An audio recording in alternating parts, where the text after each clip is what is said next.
Before we get into the story, leave a comment and let us know what city you're watching from. And don't forget to rate the story from 0 to 10 at the end. Enjoy the story.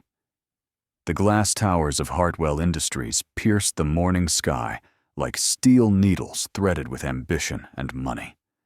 From the street below, the 75th floor executive suite seemed impossibly distant, a realm where ordinary people rarely ventured. But for Madison Hayes, it was just another Tuesday. Just another set of rooms to clean before the sun fully rose and the building filled with sharply dressed executives who wouldn't spare her a second glance. She preferred it that way. Invisible, unnoticed. Safe behind the armor of a gray uniform and a cart stacked with cleaning supplies that rattled as she pushed it down the empty marble corridor. Madison had been working as a maid for Elite Services for 3 years now, ever since her mother's medical bills started piling up faster than her waitressing tips could cover. The pay was decent, the hours were brutal, but it kept the lights on in their small apartment across the river. She'd learned to navigate the world of wealth with her eyes down and her mouth shut. Rich people didn't want conversation. They wanted perfection delivered silently, like room service in a 5-star hotel. And Madison had perfected the art of being a ghost. This morning, her assignment was the executive floor, the crown jewel of Hartwell Industries, the domain of James Hartwell himself, the 34-year-old CEO whose face graced the covers of Forbes and Business Insider with disturbing regularity. Madison had never met him.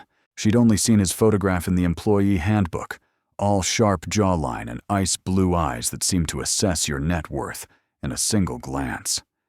The handbook had been very clear about protocol. Mr. Hartwell arrives at 7:30 sharp. All cleaning must be completed by 7:15. No exceptions, no delays, no contact. Madison checked her watch. 6:45. Plenty of time. She swiped her access card, and the heavy oak doors to the executive suite swung open with a whisper of expensive hinges. The space beyond was ridiculous. Floor-to-ceiling windows overlooking the city. Furniture that probably cost more than her annual salary. A crystal chandelier that caught the early morning light and scattered it across walls painted in muted grays and creams. Everything was immaculate, almost too perfect to disturb. But that was her job, to maintain the illusion that perfection simply existed, untouched by human hands. She started with the reception area, dusting surfaces that didn't seem to have collected any dust.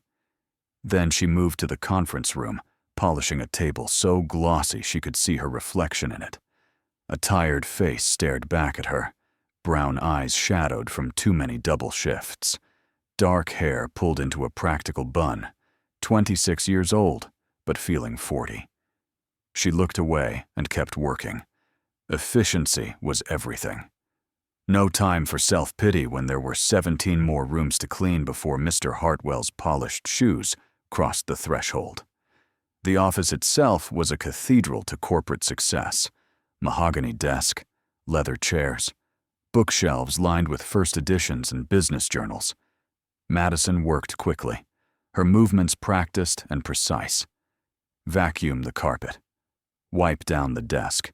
Water the ridiculous orchid on the credenza that probably cost more than her rent. She was reaching for the window cleaner when she noticed a door she'd never seen before. It was tucked into the corner, almost hidden behind a decorative screen. Strange. In 3 months of cleaning this suite, she'd never noticed it.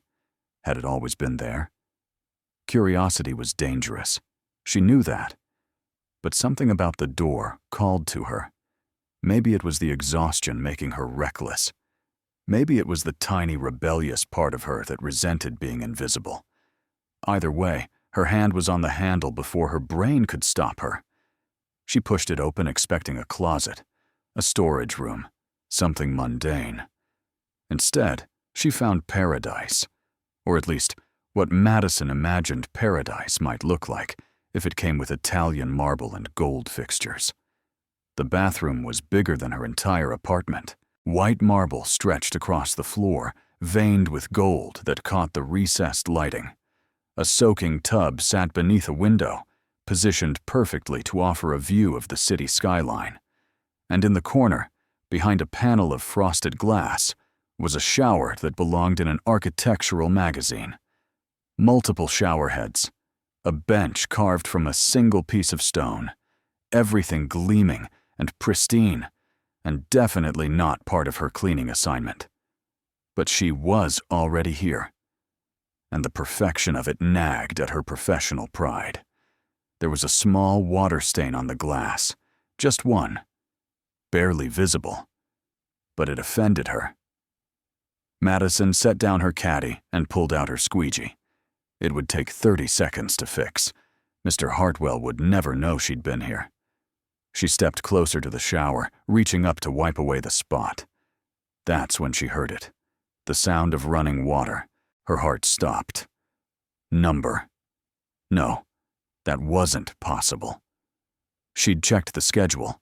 Mr. Hartwell wasn't supposed to be here until 7:30. It was only 7:05. She'd checked. Double-checked. The water was definitely running. And it was coming from inside the shower, from behind the frosted glass. Madison's stomach dropped to her feet. Time seemed to fracture. She should leave. Run. Pretend this never happened. But her legs had turned to concrete. Her brain was screaming at her to move, but her body refused to cooperate. The water shut off. The silence that followed was deafening. Madison watched in horror as a hand emerged from behind the glass. Strong fingers curled around the edge. And then he stepped out. James Hartwell, CEO Billionaire, her boss's boss's boss, completely naked except for a towel he was reaching for. Their eyes met. For one eternal second, neither of them moved. Madison's face flooded with heat so intense, she thought she might combust on the spot. James Hartwell's expression shifted from surprise to something she couldn't quite read. His ice-blue eyes locked onto hers, with an intensity that made her want to dissolve into the marble floor. "I'm so sorry," Madison stammered, her voice coming out as a strangled whisper. "I didn't know anyone was here. I thought, the schedule said. I'm so sorry." She was backing toward the door, her hands shaking so badly she nearly dropped her squeegee. This was it. This was how she got fired, how she lost the only job keeping her mother's medication flowing, how her entire life collapsed because of one stupid moment of curiosity. But James Hartwell didn't yell. He didn't call security. He simply wrapped the towel around his waist with practiced efficiency, his expression unreadable. "Who are you?" His voice was deep, calm, nothing like the fury she'd expected. "Madison Hayes, sir. Elite Services. I'm so sorry. I'll go. I'll leave right now. Please don't—" She was babbling, words tumbling over each other in her panic. "You're early." He said it like an observation, not an accusation. Madison blinked. The schedule said 7:15. All cleaning completed by 7:15. I changed my schedule this morning. Came in early for a meeting. He tilted his head slightly, studying her with those unsettling blue eyes. "No one told you?" Madison shook her head, still frozen in the doorway. Her heart was hammering so hard she could feel it in her throat. "I should go. I'm sorry. This won't happen again." Wait. The single word stopped her. James Hartwell took a step closer, and Madison's breath caught. He was tall. Taller than she'd realized from the photographs. And those photos didn't capture the presence of him, the way he seemed to fill the space with something other than just physical size. Authority, maybe. Or power. Or something else she didn't want to name. "How long have you been cleaning this office?" he asked. The question caught her off guard. 3 months, sir. And I've never seen you before. I'm usually gone before you arrive. That's the protocol. Something flickered across his face. Amusement, maybe. Or curiosity. The protocol. Right. He was still looking at her with that intense focus, like she was a puzzle he was trying to solve. Madison felt exposed, even though she was fully clothed and he was the one in a towel. "What's your name again?" Madison Hayes. She managed to keep her voice steady this time, even though her insides were churning. She couldn't understand why he was still talking to her, why he hadn't already called security to have her escorted out of the building. James Hartwell nodded slowly, and for a moment Madison thought she saw the corner of his mouth twitch, like he was fighting a smile. But that couldn't be right. Men like him didn't smile at maids who walked in on them in the shower. "Well, Madison Hayes, since you're already here, you might as well finish." He gestured toward the bathroom with a casualness that seemed impossible given the circumstances. "Finish?" Madison repeated, certain she'd misheard. "The cleaning. That's why you came in here, isn't it? To clean?" His tone was matter-of-fact, like they were discussing quarterly reports instead of the most mortifying moment of her life. "But I couldn't possibly." Madison was drowning in half-formed sentences, unable to articulate why cleaning the bathroom of a man who was currently wearing nothing but a towel seemed like the worst idea in the history of terrible ideas. "I'll get dressed," James said, already moving toward what Madison assumed was a closet or dressing area. "Take your time." "And Madison?" He paused, glancing back at her over his shoulder. "Yes, sir." Her voice came out barely above a whisper. "Breathe. You look like you're about to pass out." Then he disappeared behind another door, leaving Madison alone in the massive bathroom with her racing heart and the distinct feeling that her life had just veered off course in a direction she couldn't predict. She stood there for a long moment, debating whether to bolt for the exit or follow his bizarre instructions. Her practical side won. She needed this job. If he was willing to pretend this disaster hadn't happened, the least she could do was finish cleaning his bathroom. Madison worked faster than she ever had in her life, her movements sharp and efficient despite her trembling hands.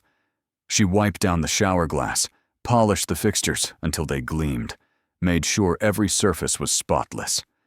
The whole time, she was hyper-aware of the door, where James Hartwell had disappeared.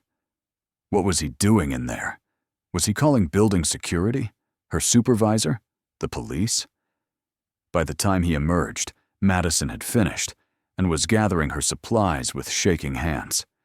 He was fully dressed now, in a charcoal suit that probably cost more than her car, his dark hair still damp and pushed back from his face. He looked like he'd stepped out of a magazine spread, impossibly polished, completely in control. "All done?" he asked, his tone conversational, like they were colleagues discussing the weather. "Yes, sir." "And again, I'm so terribly sorry about." He held up a hand, cutting her off. "It was a scheduling error." "Not your fault." Madison wanted to argue that it absolutely was her fault for being curious about a door that wasn't part of her assignment, but she bit her tongue. If he was offering her an out, she'd take it. "Thank you, sir. I'll make sure it doesn't happen again." She turned to leave, desperate to escape before her luck ran out. "Madison." His voice stopped her at the doorway. She looked back, her heart in her throat. James Hartwell was watching her with an expression she couldn't decipher. "Your mother. How is she?" The question hit Madison like a physical blow. "What? Your mother? You listed her as your emergency contact in your employee file. There's a note about medical accommodations." He paused. "How is she doing?" Madison's world tilted sideways. He'd read her employee file. Why would the CEO of Hartwell Industries know anything about the emergency contact information of a cleaning woman? She's managing. Thank you for asking." Her voice sounded strange to her own ears, hollow and far away. James nodded. "Good. That's good." He glanced at his watch, a sleek silver thing that probably cost more than her mother's last hospital bill. "I have a meeting in 10 minutes. But Madison?" "Yes, sir?" "You do excellent work. This office has never looked better." The compliment was so unexpected that Madison almost missed a step. She mumbled something that might have been a thank you and fled the bathroom like it was on fire. Her cart rattled as she rushed through the executive suite, not stopping until she was safely in the service elevator, with the doors closed between her and whatever the hell had just happened. She leaned against the wall, her legs finally giving out. Her whole body was shaking. That had been the most terrifying and confusing 15 minutes of her entire life. But as the elevator descended, carrying her away from the executive floor and back to her normal world, one thought kept circling through Madison's mind. James Hartwell knew her name. Not just her name. He knew about her mother. He'd read her file. Why? Men like him didn't notice people like her. They weren't supposed to. That was the whole point of the system. The separation between the people who owned the building and the people who cleaned it. But he'd noticed her. And even stranger, he'd been kind. Not just polite. Actually kind. It didn't make sense. The rest of Madison's shift passed in a blur. She cleaned offices and conference rooms on autopilot, her mind replaying every second of the encounter. The way James Hartwell had looked at her, the tone of his voice when he'd told her to breathe, the impossible fact that he'd known her mother was sick. None of it fit with the cold, ruthless CEO she'd built up in her imagination. That night, back in her cramped apartment, Madison heated up leftover pasta and checked on her mother, who was asleep in the next room, her breathing steady thanks to the medications Madison could barely afford. She sat at their tiny kitchen table, eating mechanically, her thoughts still tangled around the morning's disaster. Her phone buzzed, a text from her supervisor at Elite Services. Madison's stomach clenched. This was it. This was the firing she'd been expecting all day. But when she opened the message, the words didn't match her fears. "Mr. Hartwell has requested you specifically for the executive suite going forward, effective immediately. Congratulations, Madison. This is a significant assignment." Madison read the message 3 times, certain she was hallucinating. Requested her specifically? That didn't make any sense. People didn't get promoted for walking in on their boss in the shower. That wasn't how the world worked. Unless a cold knot formed in her stomach. Unless he wanted her close for a different reason. She'd heard stories. Rich men who thought their money entitled them to anything, anyone.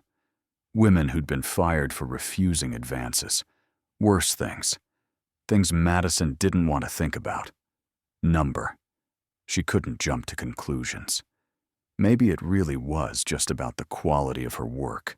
Maybe James Hartwell was genuinely impressed by her cleaning skills. Maybe this was just a bizarre coincidence, and she was reading too much into a simple administrative reassignment. But as Madison lay in bed that night, unable to sleep, she couldn't shake the memory of those ice-blue eyes studying her like she was something more than invisible. Something worth noticing.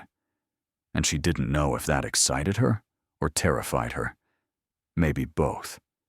The next morning, Madison returned to the executive suite with her heart in her throat and her professional mask firmly in place. No more curiosity. No more stupid mistakes. She would do her job perfectly, stay invisible, and pretend the shower incident had never happened. That was the plan. The universe apparently had other ideas. She was cleaning the conference room when James Hartwell walked in, not just past her, like executives usually did. He walked in and stopped, his attention focused directly on her. "Good morning, Madison." His voice was warm, casual, like they were friends meeting for coffee instead of CEO and Maid. "Good morning, Mr. Hartwell." She kept her eyes down, her hands busy with the furniture polish. Professional, distant, safe. "You don't have to call me that." Madison's hand stilled. "Sir?" "Mr. Hartwell, it's too formal." He moved closer, and Madison could smell his cologne. Something expensive and subtle that probably had a French name she couldn't pronounce. "What should I call you then?" The question came out before she could stop it. There was a pause. Then, James would be fine.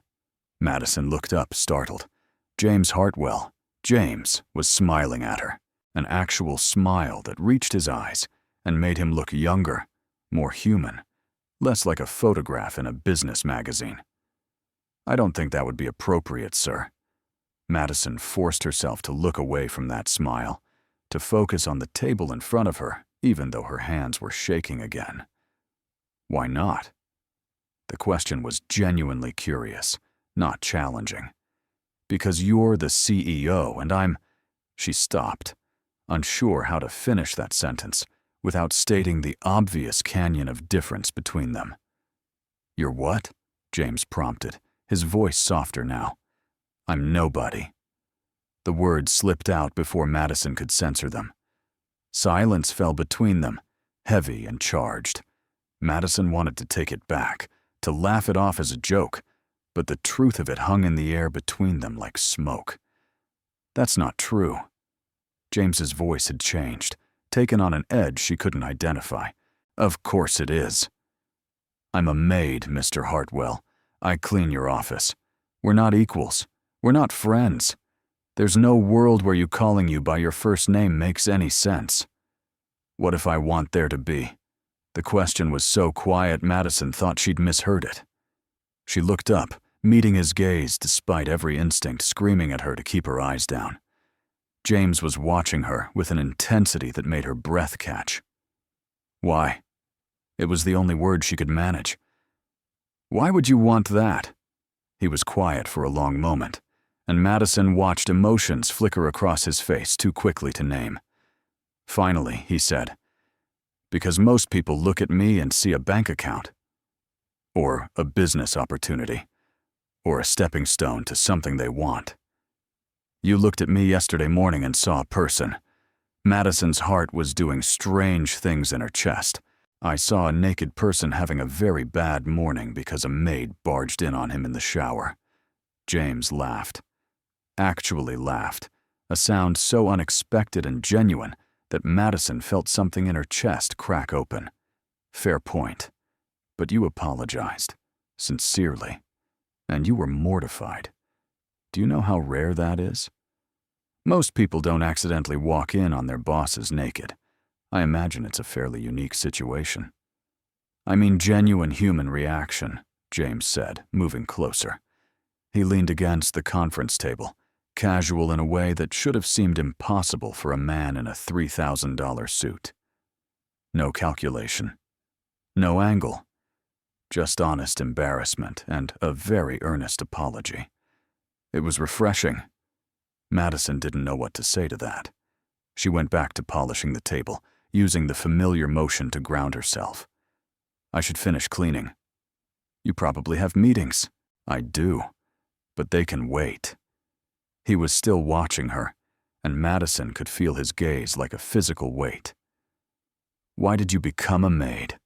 The question was unexpected enough to make Madison pause. Because it pays better than waitressing, and the hours work around my mom's medical appointments. She kept her tone flat, factual, no emotion, no invitation for pity. Your mother has MS. It wasn't a question. Madison's head snapped up.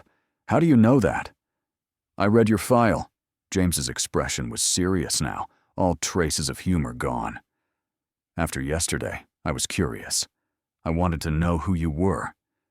That's a violation of privacy, Madison said, her voice sharper than she'd intended. Heat was building in her chest, part anger, part something else she didn't want to examine. Technically, as CEO, I have access to all employee files. But you're right. It was an overstep. I apologize. The apology took the wind out of Madison's anger. She'd been prepared for defensiveness, for entitlement, not for genuine contrition. Why? She asked again, softer this time. Why do you care? James was quiet for so long Madison thought he wasn't going to answer. Then, my father had MS. He died when I was 16. The confession hung between them, raw and unexpected. Madison felt her anger dissolve, replaced by something that felt dangerously close to sympathy. "I'm sorry." "Don't be." It was a long time ago, but his voice said it wasn't. Not really. Some wounds didn't heal. They just learned to hide better. "How old is your mother?" 52. "She was diagnosed 5 years ago. It's been—" Madison stopped, unsure why she was sharing this with him. "It's been hard." "I imagine it has been. The medication alone is prohibitively expensive, and that's before you factor in adaptive equipment, physical therapy, the unpredictability of it all." He spoke with the kind of knowledge that only came from experience, from watching someone you love slowly lose pieces of themselves to a disease that had no cure. Madison swallowed hard against the sudden tightness in her throat. "We manage. You shouldn't have to just manage." James pushed off from the table, closing the distance between them until he was close enough that Madison had to tilt her head back to meet his eyes. "Madison, I want to offer you something. A different position. Better pay. Better hours. Health insurance that would actually cover your mother's medications without bankrupting you." Madison's heart stopped, then started again. Too fast. Too hard. "What kind of position?" Her voice was barely a whisper. Suspicion and hope warred in her chest, neither one winning. "My personal assistant quit last week. I need someone organized, efficient, trustworthy. You've been cleaning my office for 3 months, and I've never had a single complaint. You're clearly detail-oriented. You show up on time. And—" he paused, something flickering in his eyes. "And I think you're someone I could work with." "You want me to be your assistant?" Madison couldn't keep the disbelief out of her voice. "Based on what?" "Watching me dust your desk?" "Based on watching you work. Based on the fact that you care enough about doing a good job that you noticed a water spot on my shower glass that I've been ignoring for weeks. Based on—" He stopped, seeming to reconsider his words. "Based on instinct." "Instinct?" Madison repeated. "That's not a business strategy. That's a recipe for disaster. Maybe, or maybe it's the only real strategy that matters." James held her gaze, and Madison felt like she was being pulled into something deep and dangerous. "Look, I know this seems crazy. It is crazy. But I'm offering you a chance, Madison. A real job, with real pay and benefits that could change your life. All I'm asking is that you consider it." Madison wanted to say no. Every logical part of her brain was screaming that this was a trap, a setup, too good to be true. Rich men didn't just hand out opportunities to cleaning women out of the goodness of their hearts. There had to be a catch. Had to be. But then she thought about her mother's medication bottles lining the bathroom counter, thought about the stack of past-due medical bills hidden in her desk drawer, thought about the bone-deep exhaustion of working 2 jobs and still barely scraping by. What would I have to do? Her voice was quiet, wary. Manage my schedule, screen my calls, attend meetings with me and take notes, handle correspondence, the usual assistant duties. James's tone was businesslike now, professional. "I'd expect you to work standard hours, 8 to 6 Monday through Friday. Starting salary would be $90,000 a year. Full benefits, 4 weeks paid vacation." Madison's knees went weak. $90,000. That was more than she made in 2 years at her current jobs combined. That's too much. It's market rate for an executive assistant. For an executive assistant with experience. I've never done this kind of work before. "Then consider it an investment," James said simply. "I'm willing to train you. All I need from you is commitment and honesty. Can you give me that?" Madison looked at him, really looked at him, trying to see past the expensive suit and the boardroom confidence to the person underneath. The man who'd lost his father to the same disease, slowly stealing her mother. the CEO who'd read her employee file and cared enough about a maid to offer her a lifeline. "Why are you really doing this?" she asked quietly. "I need to know the truth, because if you expect something other than work." "No." James's voice was sharp, almost harsh. "God, no. Madison, this isn't." He stopped, running a hand through his hair, in a gesture that seemed uncharacteristically uncertain. "I'm not trying to buy you or coerce you into anything. If you take this job, it's a professional arrangement. Nothing more. I promise you that." The sincerity in his voice made Madison want to believe him, and maybe that was the most dangerous thing of all. "I need to think about it." "Of course. Take all the time you need." James pulled a business card from his pocket and held it out to her. "My direct line. Call me when you've made a decision." Madison took the card, their fingers brushing in the exchange. The contact sent a jolt up her arm that she absolutely refused to acknowledge. "Thank you, Mr. Hartwell." "James," he corrected gently. Madison met his eyes, saw the hope there, the strange vulnerability that shouldn't exist in a man who controlled millions of dollars. "Thank you, James." His smile when she said his name was like sunrise, breaking through storm clouds. Beautiful and impossible and dangerous. "You're welcome, Madison." Madison spent the rest of that day in a daze, her mind circling endlessly around James's offer. $90,000, health insurance, a real career instead of just a job. It sounded like a fairy tale. And Madison had learned long ago that fairy tales didn't exist for girls like her. That night, she sat at her mother's bedside, watching the gentle rise and fall of her chest.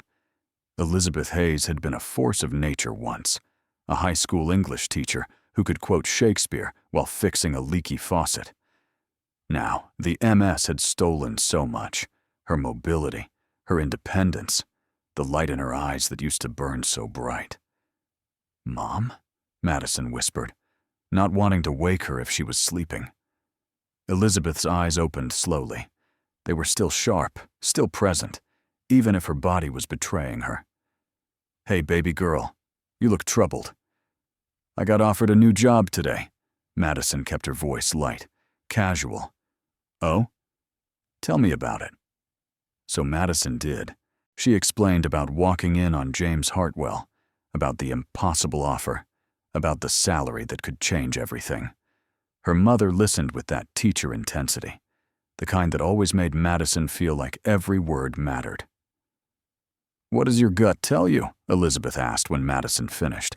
"My gut says it's too good to be true." "And your heart?" Madison was quiet for a long moment. "My heart is terrified." "Of what?" "Of hoping. Of believing that something good might actually happen. Of—" She stopped, unable to articulate the tangle of emotions in her chest. Elizabeth reached out with a trembling hand, and Madison took it, squeezing gently. "Baby, I have spent 5 years watching you sacrifice everything for me. Your 20s, your dreams, your life.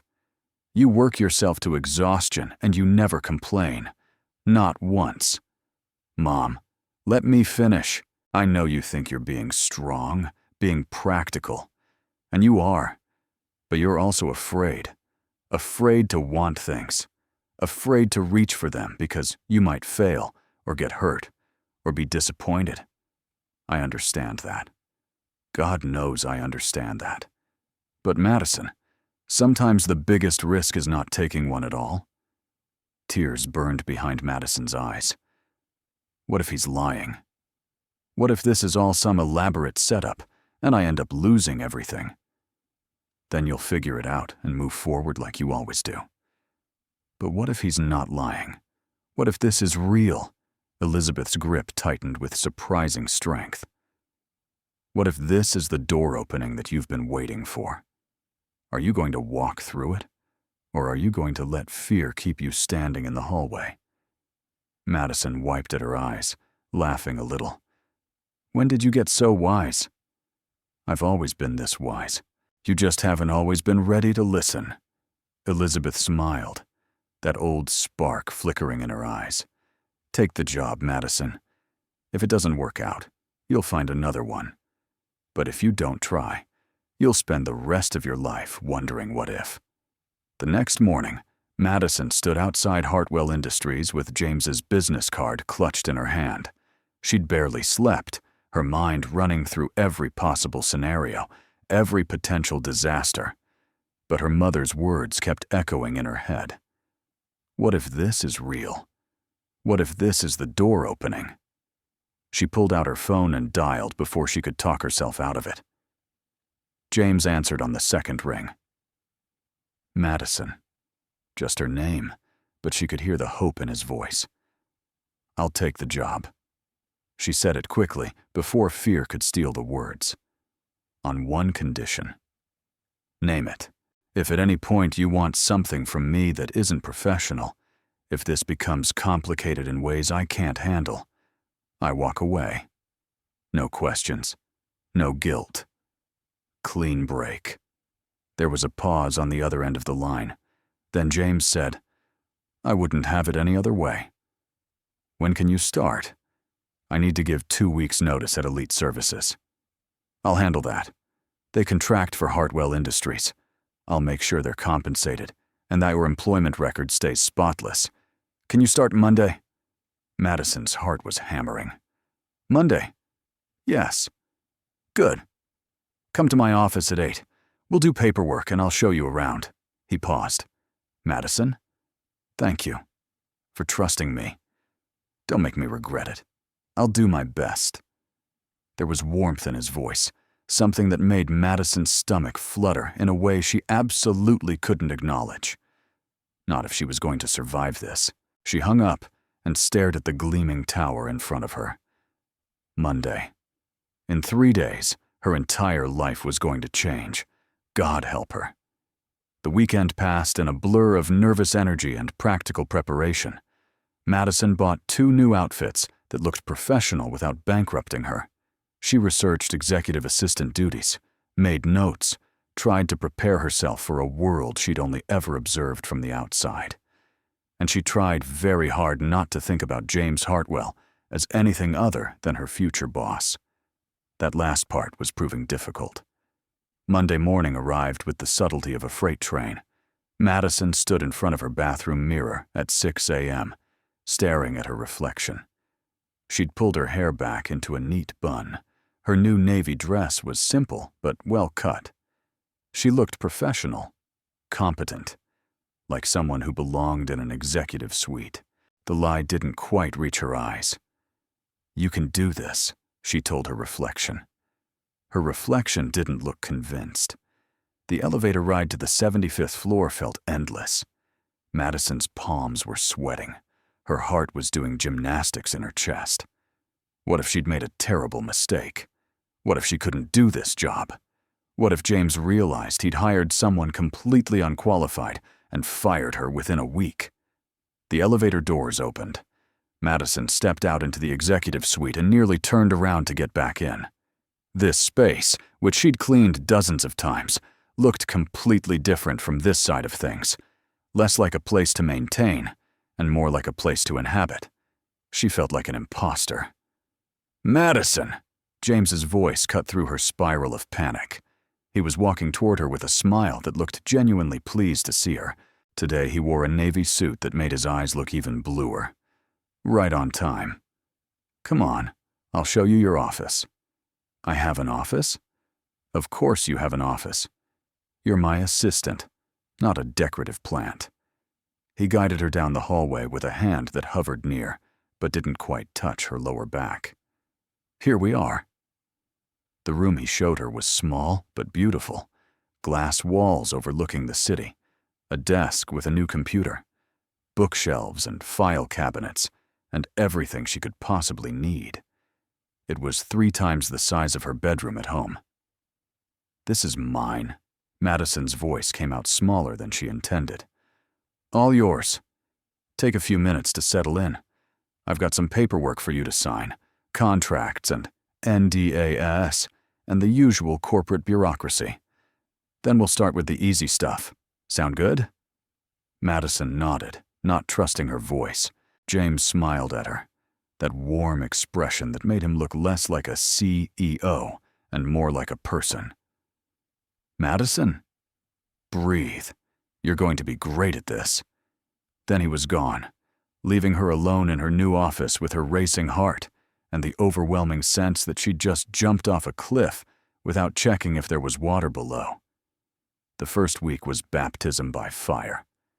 Madison learned quickly that being an executive assistant meant juggling 17 tasks simultaneously while making it look effortless. She managed James's calendar, which was a nightmare of back-to-back meetings and conference calls. She screened his emails, filtering the important from the urgent, from the utterly insane.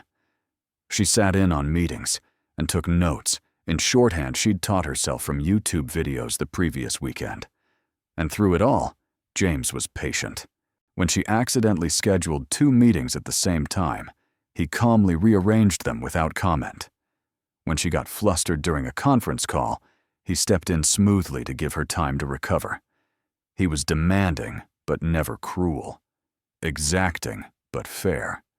And despite Madison's best efforts to maintain professional distance, she found herself liking him. Not in the dangerous way her heart kept suggesting. Just genuine appreciation for a boss who treated her like a person instead of a servant. By Friday afternoon, Madison felt like she'd aged 10 years. She was exhausted, exhilarated, and completely overwhelmed. She was packing up her desk when James appeared in her doorway. "How was your first week?" He leaned against the frame, his tie loosened, his jacket draped over one arm. He looked tired too, but satisfied. Honestly. Terrifying. Madison didn't see the point in lying. But good. Really good. "You've done excellent work. There were a few moments where I thought you might bolt for the elevator, but you stuck it out." A smile played at the corner of his mouth. "I considered it," Madison admitted. "Several times, actually. But my mother would kill me if I quit a $90,000 job in the first week." "Smart woman, your mother." James pushed off the doorframe and moved into her office. "Madison, I know this week has been a lot. I've thrown you into the deep end without much preparation. But I want you to know, you've exceeded every expectation I had. You're a natural at this." The praise made something warm bloom in Madison's chest. "Thank you. That means a lot." "I mean it. I've had assistants before, 5 of them in the last 3 years, actually. They all quit within 6 months. Too much pressure, too many hours, or they got frustrated because I'm difficult to work with." He said it matter-of-factly, like it was an accepted truth. "Are you?" "Difficult, I mean." Madison was surprised she'd asked, but James didn't seem offended. "Apparently. I have high standards. I don't suffer incompetence, and I don't do well with people who can't be direct with me. I value honesty over politeness." "I've noticed." Madison thought about the week, about how James had encouraged her to push back when she disagreed with his scheduling choices, how he'd actually listened when she'd pointed out that back-to-back meetings without breaks wasn't sustainable. Most people in your position would prefer employees who just agree with everything you say. Most people in my position are surrounded by yes men and wonder why their companies fail. James moved closer to her desk. "I need people who will tell me the truth, even when it's uncomfortable. Especially when it's uncomfortable." "Can you do that, Madison?" The question felt like it meant more than just work. Madison held his gaze. "I can try, but you have to promise not to fire me when I tell you something you don't want to hear." "Deal." His smile was quick and genuine. "So, truth time. What did you really think of this week?" Madison considered lying, giving him the polished answer he probably expected. But he'd asked for honesty. "I think you work too hard. I think you skip lunch more often than you eat it. I think you stay in this office until 8 or 9 every night, and you probably come in on weekends. I think—" She stopped, unsure if she should continue. "Go on." James's expression was unreadable. "I think you're lonely." The words hung between them, stark and vulnerable. Madison immediately regretted them. "I'm sorry. That was inappropriate. I shouldn't have—" "You're right." James's voice was quiet. "I am lonely. Have been for a while now. I just didn't realize it was that obvious. It's not. I only noticed because—" Madison stopped again. Because I know what loneliness looks like. I've been wearing it for 5 years. The confession slipped out before she could stop it. James was looking at her with an intensity that made her breath catch. "Madison! I should go. My mom will be expecting me." She grabbed her purse, suddenly desperate to escape the charged atmosphere in her small office. "Have a good weekend, Mr. Hartwell." "James," he corrected softly. "Have a good weekend, James." Madison fled before he could say anything else, before she could see whatever expression was on his face, before she did something stupid, like acknowledge the dangerous pull she felt toward him. That weekend, Madison tried to forget about the moment in her office, tried to focus on her mother, on catching up on sleep, on anything other than the way James had looked at her when she'd called him lonely. But Monday morning arrived, and with it came a realization that terrified her. She was looking forward to seeing him, not as a boss, as a person she was starting to care about. God, she was in so much trouble. The next few weeks settled into a rhythm. Madison learned the intricacies of James's world. She discovered he was brilliant at business, but terrible at remembering to eat. That he was ruthless in negotiations, but surprisingly kind to the support staff. That he worked constantly because he didn't have anything else to fill his time with. And slowly, despite every warning her rational brain issued, they became friends. It started small. Coffee conversations before the office filled with people. Brief moments of humor in the middle of stressful days. James asking about her mother and actually listening to the answer. Madison teasing him about his terrible diet until he started keeping granola bars in his desk. They developed a shorthand, a way of communicating that didn't require words, a lifted eyebrow that meant, "This meeting is pointless," a slight head tilt that signaled, "We need to talk privately," an entire vocabulary of glances and gestures that made working together feel almost effortless. "You two are in sync," James's CFO commented one day after a particularly successful presentation. "It's like you can read each other's minds." Madison laughed it off, but the observation stuck with her. They were in sync, and that synchronicity was starting to feel less like professional efficiency and more like something she couldn't name. Something dangerous. The turning point came on a Thursday night in late October. Madison had stayed late to help James prepare for a board meeting the next morning. They were alone in the executive suite, the rest of the building dark and quiet around them. "I think that's everything," James said, closing his laptop with a satisfied click. "We're as prepared as we're going to be. You'll do great tomorrow. You always do." Madison stood, stretching muscles sore from sitting too long. "I should head home." "Madison, wait." Something in James's voice made her pause. "There's something I need to tell you. Something I probably should have mentioned weeks ago." Her heart started hammering. "Okay. The board meeting tomorrow. They're pushing me to consider a merger with Collins Tech. It could change everything about how this company operates." He ran a hand through his hair, a gesture of frustration she'd seen before. "I don't want to do it. But they're applying pressure." "Why are you telling me this?" Madison asked quietly. "Because I value your opinion. Because in the 2 months you've been here, you've become—" He stopped, seemed to reconsider his words. "You've become someone I trust. Someone whose perspective matters to me. What do you think I should do? The weight of the question settled on Madison's shoulders. He was asking her advice on a decision that would affect thousands of employees and millions of dollars. Her, a former maid who'd barely graduated community college.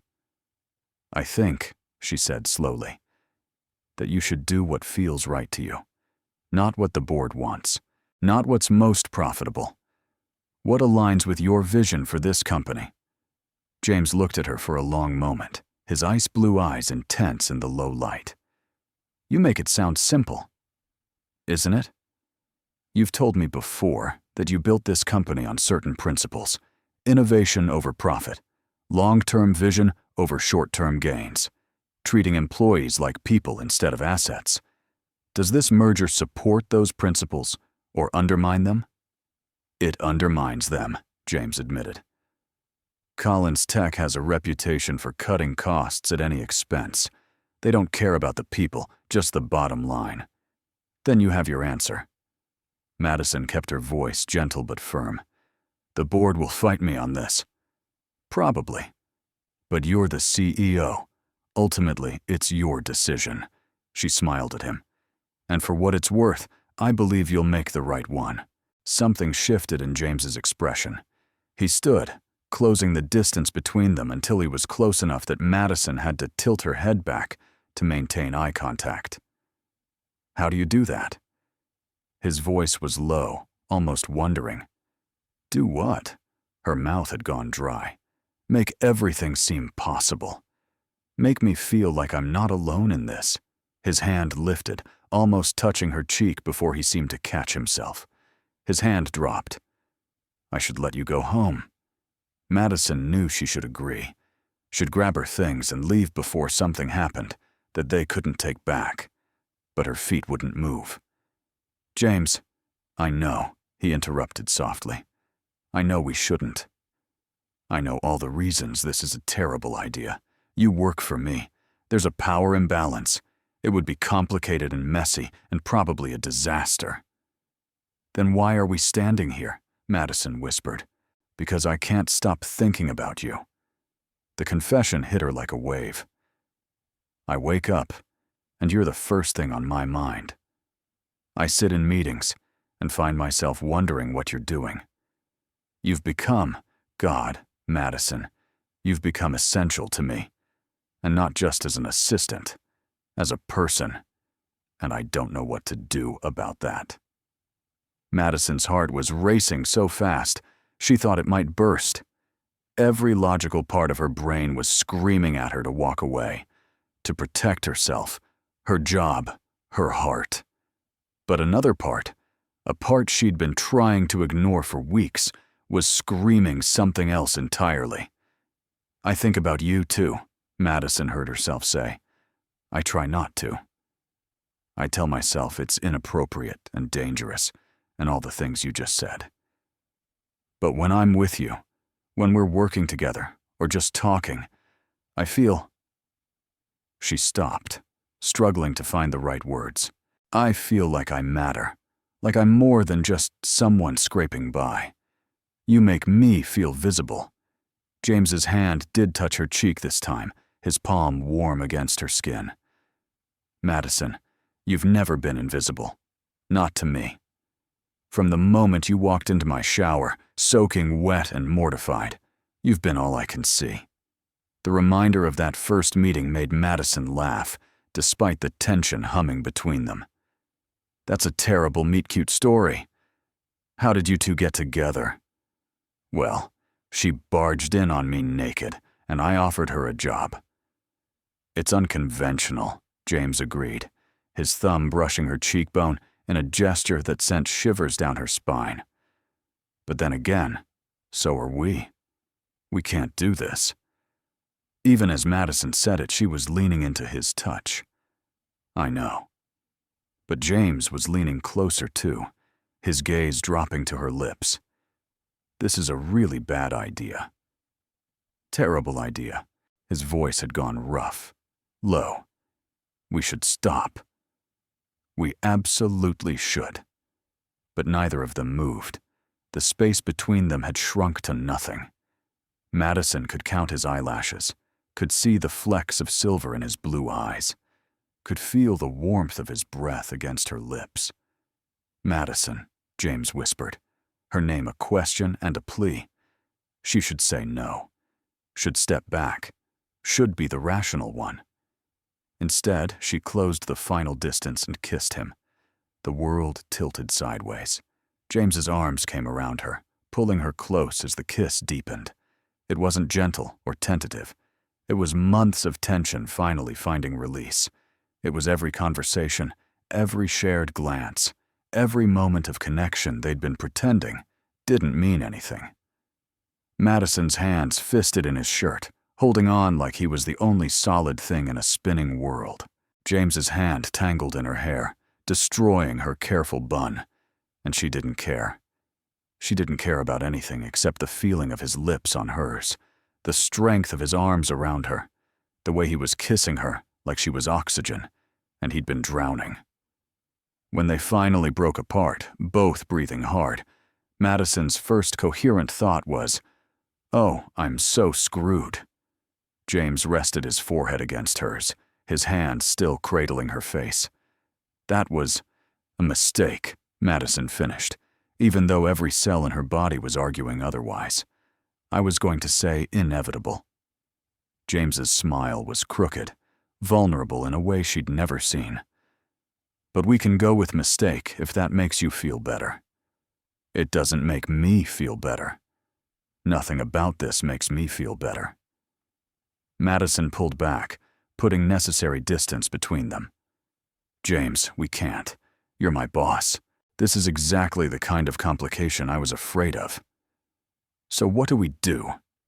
He looked genuinely uncertain, this man who commanded boardrooms with absolute confidence.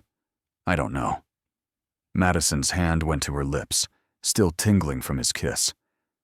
"I need time to think." "Take all the time you need." James stepped back, giving her space. "But Madison?" "I'm not sorry that happened. I should be, but I'm not. That makes one of us." But even as she said it, Madison knew it was a lie. She wasn't sorry either. Terrified, confused, overwhelmed. Yes, but not sorry. She grabbed her things and fled, leaving James standing alone in his office with the ghost of their kiss hanging in the air between them. That night, Madison couldn't sleep. She lay in bed, replaying every second of the kiss. The way James had held her like she was precious. The way he'd said her name like a prayer. The way her entire body had come alive at his touch. This was exactly what she'd been afraid of. Exactly what she'd told herself wouldn't happen. And now that it had, she had no idea how to move forward. By Monday morning, Madison had convinced herself that she could handle this professionally. They'd acknowledge what happened, agree it was a mistake, and move on. Simple, clean, professional. James had other ideas. He was waiting in her office when she arrived, coffee in hand. "Good morning." "Morning." Madison took the coffee because refusing would have been more awkward than accepting. "We need to talk." "I know." James closed her office door, sealing them in with the tension that had been building since Thursday night. "Madison, I've been thinking about what you said, about this being complicated. You're right, it is. But I can't." He stopped, gathering his thoughts. "I don't want to pretend nothing happened. I don't want to go back to how things were before. What do you want?" Madison's voice was barely above a whisper. "Honestly, I want to take you to dinner. I want to know everything about you. I want to—" He laughed, running a hand through his hair. "I want things that probably aren't smart or professional or reasonable. But I want them anyway. I can't lose this job." Madison forced the words out. "My mom depends on me. The insurance alone is, you won't lose your job. No matter what happens between us personally, you're an excellent assistant. That doesn't change." James moved closer, his expression earnest. "Madison, I'm not asking you to risk your livelihood. I'm asking if you'll have dinner with me. Just dinner. No pressure, No expectations. Just two people getting to know each other outside of this office. It was such a simple request, and yet it felt monumental, like saying yes would set something in motion that she couldn't stop. One dinner. Madison heard herself agree before her brain caught up. Just to see. James's smile was like sunrise. Just to see. But Madison knew, even as she said it, that one dinner wouldn't be enough, that she was already falling for James Hartwell in ways that terrified her, that she'd crossed a line she couldn't uncross, and the only way forward was into unknown territory, with no map and no guarantee of safety. God help her. That Saturday, James picked her up at 7. He'd asked for her address, and Madison had spent the entire day cleaning her tiny apartment, convinced he'd take one look at her cramped life and realize what a mistake he was making. But when he arrived, dressed in dark jeans and a sweater that made his eyes look impossibly blue, he didn't seem to notice the peeling paint or the worn furniture. He only had eyes for her. "You look beautiful." His voice was warm, appreciative in a way that made Madison's cheeks heat. She'd agonized over what to wear, finally settling on a simple green dress she'd bought years ago and never had occasion to wear. "Thank you. You clean up nice yourself." It felt strange, seeing him outside the context of work. James Hartwell, CEO, negotiating billion-dollar deals. This was just James. A man taking her to dinner. A man who was looking at her like she was the most interesting person in the world. The restaurant he'd chosen was perfect. Not ostentatiously expensive, but nice. Intimate lighting, quiet corners. The kind of place where real conversation could happen. "I have a confession," James said after they'd ordered. "I was terrified you'd say no." "To dinner?" "To everything. The job. Dinner. Me." He was playing with his water glass, a nervous gesture that made him seem suddenly younger. "I'm not good at this, Madison. Dating, relationships. I work too much and I'm too intense, and I have very few social skills outside of a boardroom." "You're doing fine so far." Madison found herself relaxing despite her nerves. There was something disarming about his honesty. "Tell me something about yourself that I don't know. Something that has nothing to do with work." "Okay." James thought for a moment. "I can't cook. At all. I've set off the fire alarm in my apartment 3 times trying to make pasta. I survive on takeout and restaurant meals, and the very patient chef I've hired to stock my fridge with things I can microwave." Madison laughed. "That's actually kind of sad." "It is. I'm a grown man who can negotiate international contracts, but can't boil water without causing property damage." His smile was self-deprecating. "Your turn. Tell me something." "I wanted to be a writer when I was younger." The confession surprised Madison as much as it probably surprised James. She hadn't thought about that dream in years. "What kind of writer?" "Novels. Fiction. I used to fill notebooks with stories. They were terrible, but I loved it. The feeling of creating something out of nothing, making up lives for people who didn't exist." She smiled sadly. "Life got in the way. Bills and responsibilities, and reality. But sometimes I still think about it. Wonder what might have happened if I'd pursued it." "It's not too late." James's voice was gentle. "It is, though. I don't have time. Between work and my mom and everything else. What if you did? What if you could make time?" Madison looked at him confused. "I don't understand what you're asking." "I'm asking what you'd do if time and money weren't factors. If you could have anything, be anything. What would you choose?" It was such a simple question, and yet Madison found she couldn't answer it. She'd spent so long focused on survival that she'd forgotten how to dream. "I don't know," she admitted quietly. "I think I've forgotten how to want things for myself." Then we'll figure it out together. James reached across the table, his hand covering hers. That's what this is about, Madison. Not just me wanting to be with you, though I do. It's about you remembering that you're allowed to want things, allowed to reach for them. Tears pricked at Madison's eyes. You barely know me. I know enough. I know you're the strongest person I've ever met. I know you work yourself to exhaustion for someone you love. I know you're brilliant and funny, and you see through my corporate facade like it doesn't exist. I know that when you walked into my life, everything changed. His thumb stroked over her knuckles. And I know I want to know more. Everything. If you'll let me. Madison took a shaky breath. This is really fast. It is. We can slow down if you need to. No. The word surprised her. No, I don't want to slow down. I'm scared, James. Of this. Of how much I already care about you. Of what it means, and where it could go, and all the ways it could fall apart. I'm scared, too. His admission was raw, honest. I haven't let anyone close in years. Not really. It's safer that way.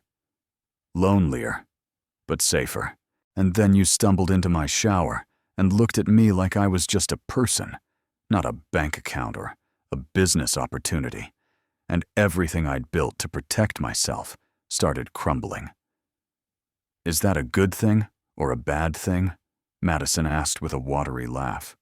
Honestly, I'm still figuring that out. But I know I don't want to go back to how things were before. I don't want to be alone anymore, Madison. And I don't want you to be alone either. They stayed at the restaurant until closing, talking about everything and nothing. James told her about growing up in boarding schools, about the pressure of inheriting his father's company at 24, about the loneliness of success. Madison told him about her childhood with a single mother who'd taught her that love was action, not words. About watching her mother's diagnosis steal her future piece by piece. About the guilt of sometimes resenting the burden even as she'd die before abandoning it. You're an incredible daughter, James said quietly as they walked to his car. I don't feel incredible. Most days I feel like I'm drowning and pretending I know how to swim. That's called being human. He opened the car door for her. We're all just pretending we have our lives together, Madison. Some of us are just better at hiding the chaos.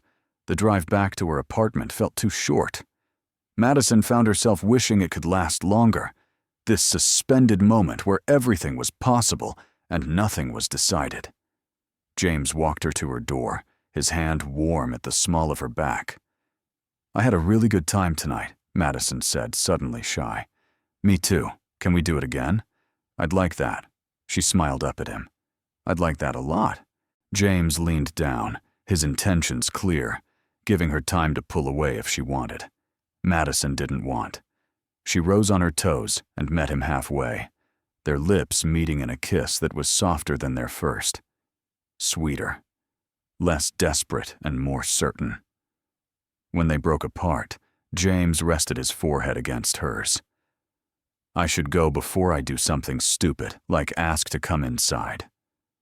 Would that be stupid? Madison surprised herself with the question. Probably. I'm trying to be a gentleman here. What if I don't want you to be a gentleman? The words hung between them, charged and dangerous. James pulled back to look at her, his eyes dark with want. Madison, are you sure? Because if I come inside, I'm not sure I'll be able to. I'm sure. She cut him off, her heart racing but her voice steady. I'm sure about this. About you. About us. He studied her face for a long moment, searching for doubt. Whatever he saw must have satisfied him because he smiled, slow and genuine. Then yes, I'd very much like to come inside. The next morning, Madison woke up in James's arms. Sunlight was streaming through her bedroom window, casting golden light across tangled sheets and their intertwined bodies. For a moment, she just lay there, listening to his heartbeat under her ear, feeling the rise and fall of his chest. This was real. This was happening. James Hartwell, Billionaire CEO, was asleep in her tiny apartment like it was the most natural thing in the world. "I can hear you thinking," James murmured, his voice rough with sleep. "Sorry, didn't mean to wake you. I'm not complaining." He tightened his arm around her, pressing a kiss to the top of her head. "How are you feeling?" "Honestly, like I'm in a dream, and I'm terrified of waking up."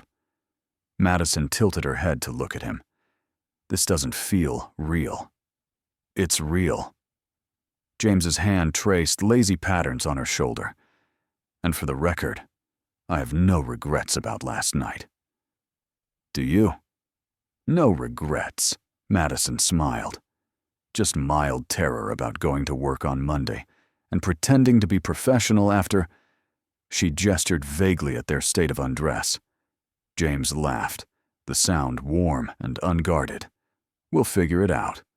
Together." That word again. Together. It sounded foreign and wonderful all at once. They spent the day in her apartment, a lazy Sunday that felt stolen from real life.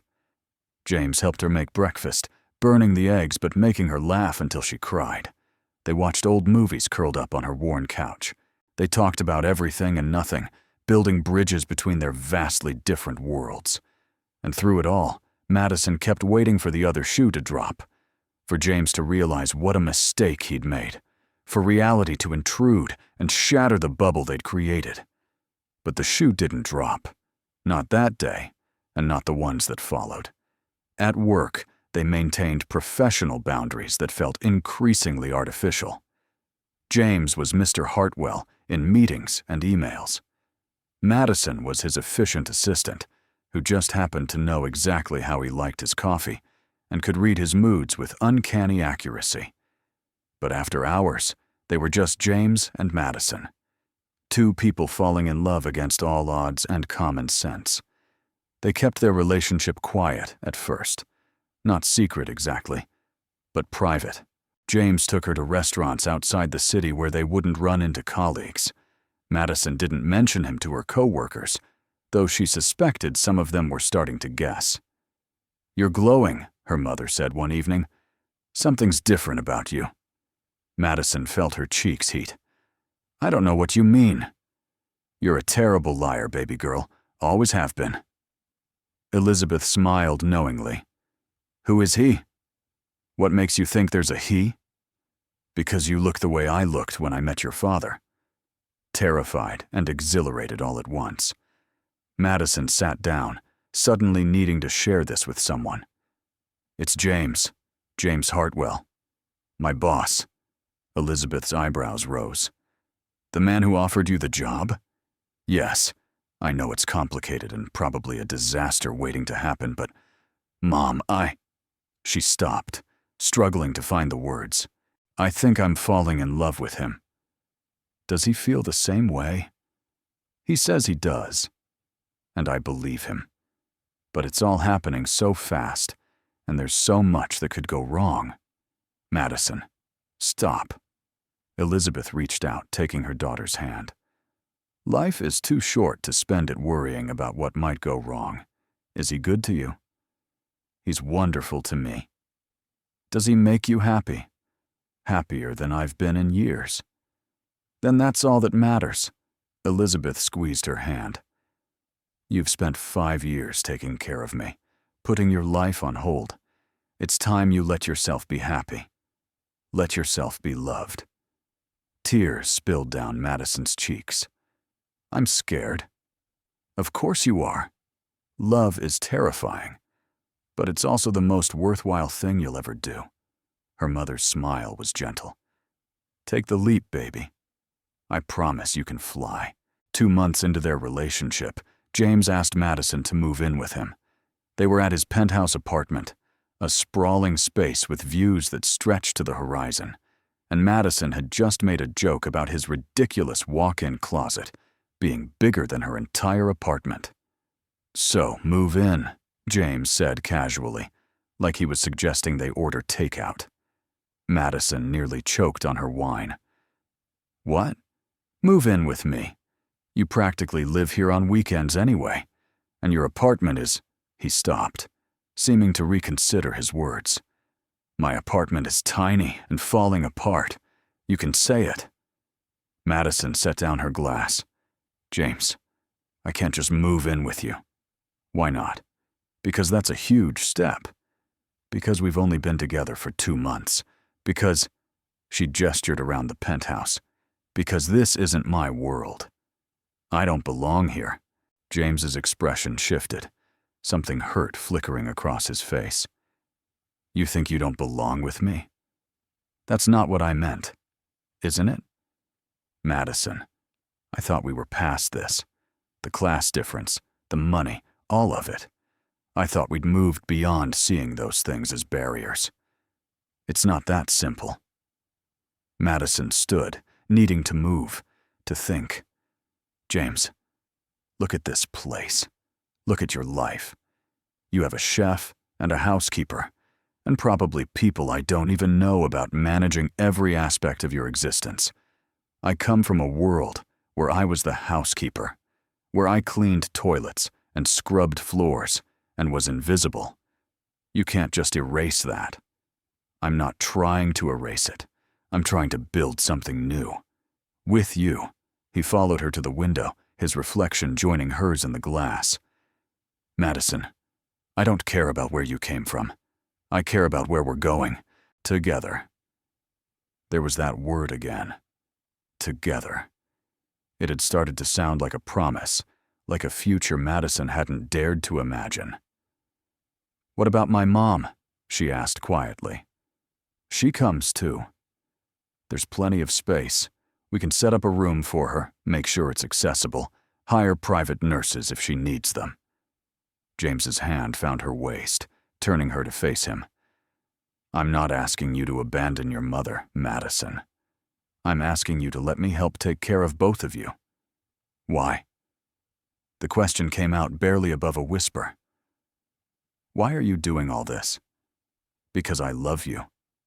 James said it simply, like it was the most obvious thing in the world. "I love you, and I want you in my life. Fully, completely. Not just on weekends and stolen evenings. I want to wake up next to you every morning. I want to come home to you every night. I want to build a life with you, Madison. If you'll let me." Madison felt tears streaming down her cheeks. "That's not fair. You can't just say things like that."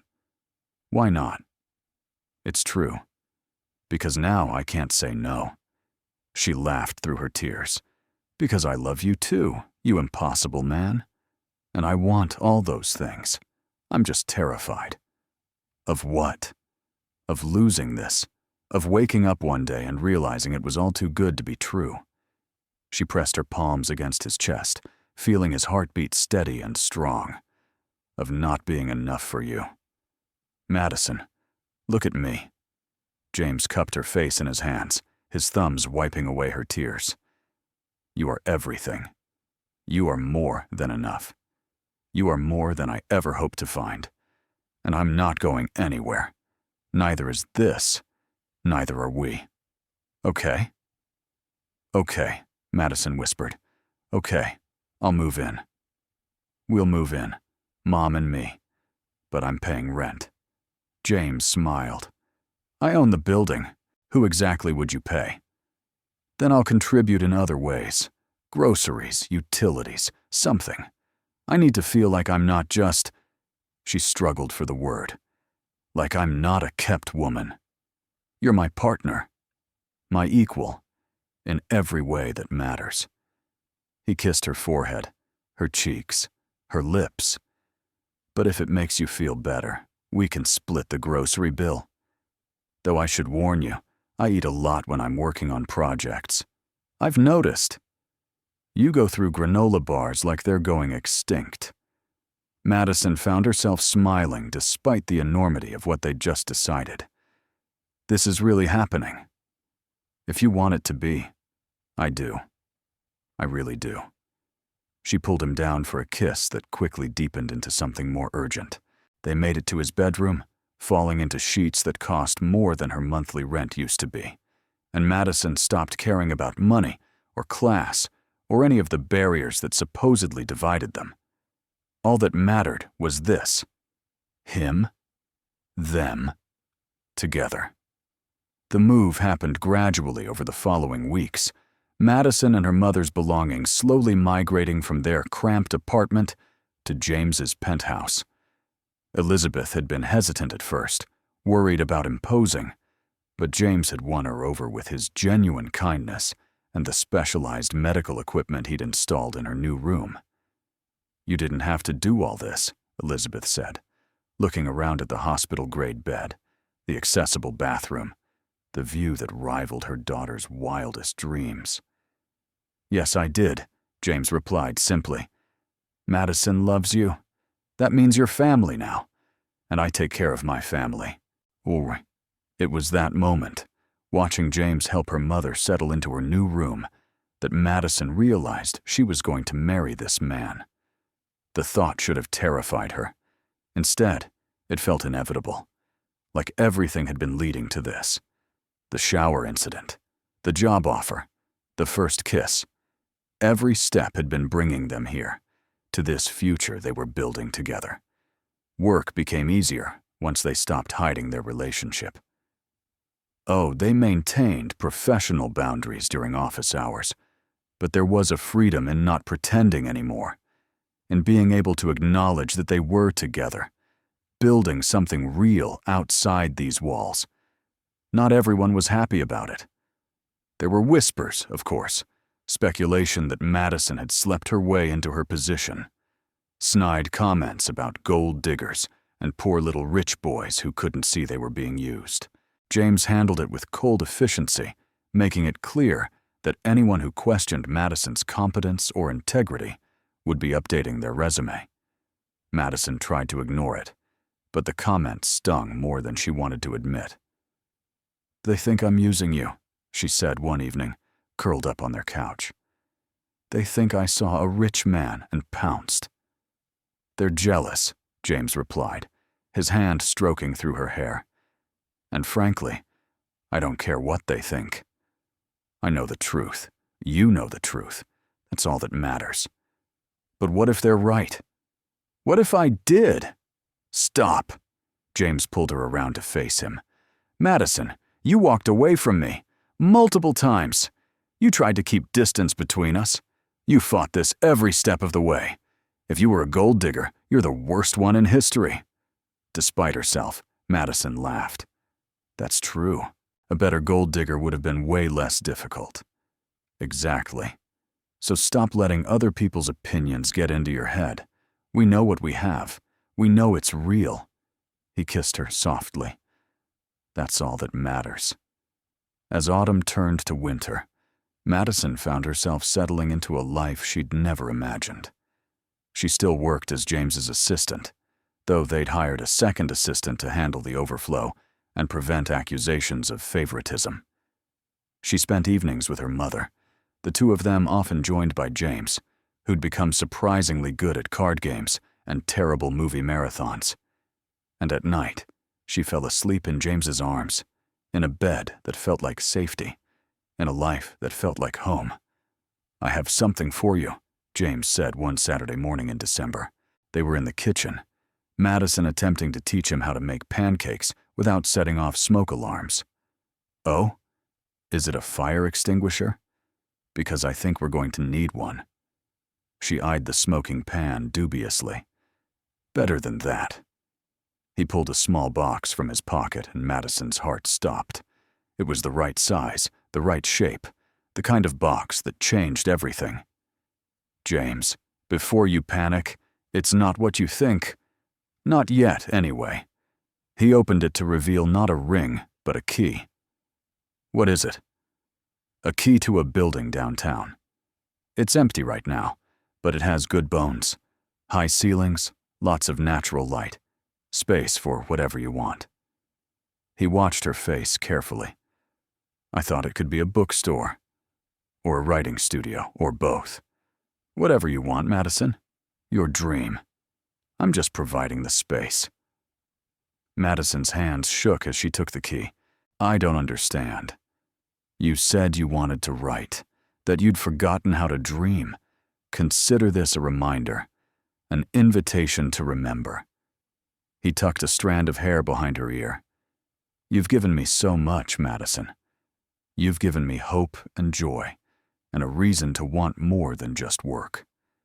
Let me give you this. Let me help you build something that's yours. Tears streamed down her face. This is too much.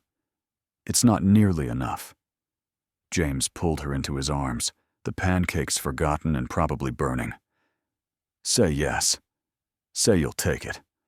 Say you'll let yourself want something just for you.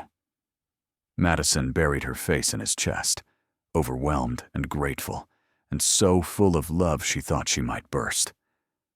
Yes, she whispered. Yes, I'll take it. Yes to all of it. Good, James murmured into her hair, because I'm not done surprising you yet. And he wasn't. Over the following months, James helped her transform the empty building into something magical. They spent weekends painting walls and hanging shelves. Madison filled the space with books and comfortable chairs and a small writing nook in the back where she could work on the novel she'd started writing again after years of silence. The day the bookstore opened, Madison stood at the entrance with her mother on one side and James on the other, looking at the sign that read, "Between the Pages." It was her dream, made real. And it had only been possible because she'd taken a chance. Because she'd walked through that wrong door and into a shower where a man was standing who would change her life forever. Thank you, she said to James, squeezing his hand, for all of this. For believing in me. Thank you, he replied, for walking into my shower that morning. Best mistake of my life. Madison laughed, the sound bright and free. Mine too, she admitted. Mine too. What did you think of their story? Share your thoughts in the comments. On a scale from 0 to 10, what's your rating? Subscribe to the channel and turn on notifications to follow all our stories and check out more emotional stories by clicking on the end screen.